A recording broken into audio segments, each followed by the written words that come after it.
Actually, old man, my mom says I'm a Starlord. Hello and welcome to another Marvelous video. Marvel's dropping a new What If episode every day till December 30th, so we've got less time to wait for the next thrill. Thank goodness for that. Makes our Christmas time even sweeter. Hey, did y'all catch episode 1? If not, you can find our video on it somewhere on this channel. Today we're diving into the second episode, spotlighting everyone's favorite superhero squad, the Avengers. Well, not quite the usual Avengers we know. Oh, and brace yourselves for a seriously powerful and grumpy kid version of Peter Quill in the mix too. Confused? Don't worry, even I am. Before we get more confused, well, let's get started with the video. Before we go into our explanation, we have a very small request. If you like our content, please support us by subscribing to our channel. This is a small click for you, but for us, it means a lot. Thank you. Let's begin. Problem child, 12 o'clock.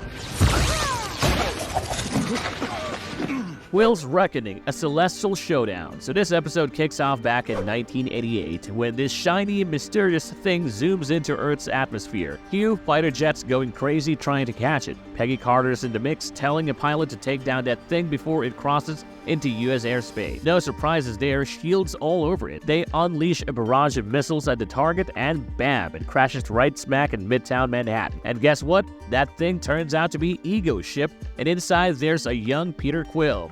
A great start, right? Peter immediately showcases his immense strength by taking down multiple police cars himself thanks to the celestial powers he's got from his dad. The scene jumps back 6 months earlier when the Ravagers snatched Peter from his hometown in Missouri. Originally, Yondu had a soft spot and didn't hand Peter over to Ego, but raised him instead. We all know that, but if this wild what-if scenario, Yondu sticks to the original plan and delivers Peter straight to his dad, Ego. And get this, Ego's first move upon meeting his son, he smashes Peter's Walkman and headphone. Can you picture Starlord without his tunes? No wonder he's gone all evil in this version. Now that Peter's rolling with Ego, the baddie has all the tools to pull off the expansion and mold the universe just the way he wants it. The Watcher paints Peter as a guy whose hurt and losses could wreck not just his old home planet, but the entire universe too. So we're back in the present, chilling at S.H.I.E.L.D. headquarters after that alien kid wrecked Manhattan. Peggy Carter and Howard Stark, leading the charge at S.H.I.E.L.D., decides it's time to gather up Earth's mightiest heroes they've got in their arsenal. They've assembled quite the crew. Hank Pym, Bill Foster,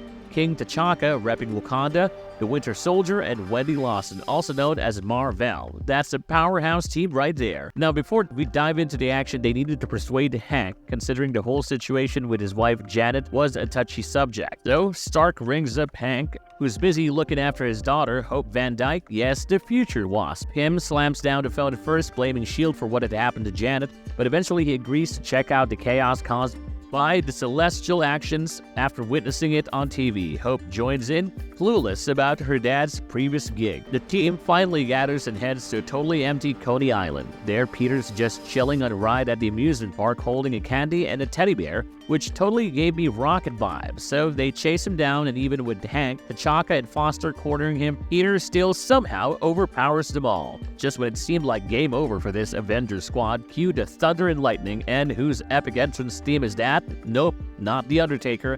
It's none other than Thor himself, swooping in right on time, zapping the young troublemaker, and putting a temporary halt to the chaos. Back at the base, Thor informs them that Quill has already aided Ego in absorbing Jotunheim, Asgard, and a bunch of other worlds, thanks to a seedling Thor recovered from Missouri. The seedlings serve as Ego's trigger for his expansion plan. Peter needs to ignite them to kickstart Ego's process of consuming a realm. Now, the only realm standing was the Earth, and Thor has come to bring Peter in for some Asgardian justice. The team's brainstorming how to handle this mess when Hope, who swiped her dad's access card and Pym particles, stumbles upon Quill's cell. She realizes Quill just wants to head back home to Missouri, sensing his genuine vibes and bonding over their respective diseased mothers. Hope helps Quill break out by using the Pym particles to shrink the whole cell he's held in. She also gives him her Walkman. Aww. After getting his hands on the Walkman, Peter decides to drown out Ego's voice, who kept communicating inside his head by cranking up the music.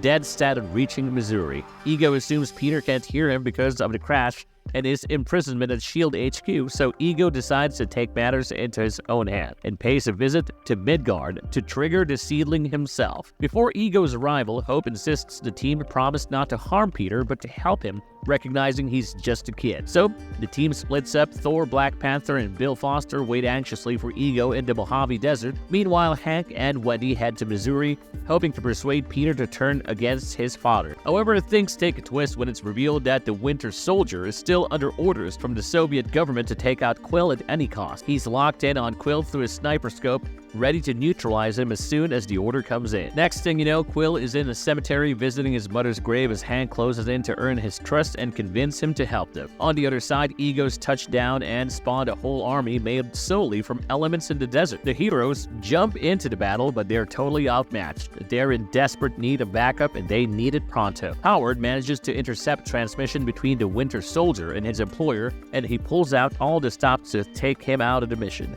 He appeals to the last shreds of humanity in the Winter Soldier, connecting with a Bucky Barnes buried within, almost like Steve Rogers did in Captain America and the Winter Soldier. Miraculously, Howard succeeds in getting through to him. As Ego's artificial copies close in on the second team, the first Tim, with Quill in tow, storms in to prevent his father from consuming the planet. In a shocking moment, Ego confesses to Peter that he was the cause of his mother's illness and later death. This revelation pushes Peter over the edge, and he retaliates by absorbing the seedling and blasting its father's physical form back out into space. In the end, with their victory in hand, the team revels in the moment but also ponders their next steps, particularly in the absence of the Winter Soldier. As Thor prepares to depart for his pursuit of Ego, the rest of the heroes acknowledge their unity as a team. They emphasize that it'll require a united effort to halt Ego, and just like in classic superhero fashion, they strike that iconic slow-motion superhero team walk and silhouette. Marvelous verdict. That brings us to the end of this video. The second episode of Season 2 seems to take on a more traditional Marvel Studios vibe, resembling the style of a classic adventure similar to 2012's The Avengers. You know, a celestial body is threatening the Earth, and S.H.I.E.L.D. organizes a team of Earth's mightiest superheroes to stop it. Sounds familiar, right? But the familiarity doesn't mean the episode was a bore. In fact, it was fascinating to see a new group of faces taking on the mantle of protectors of Earth.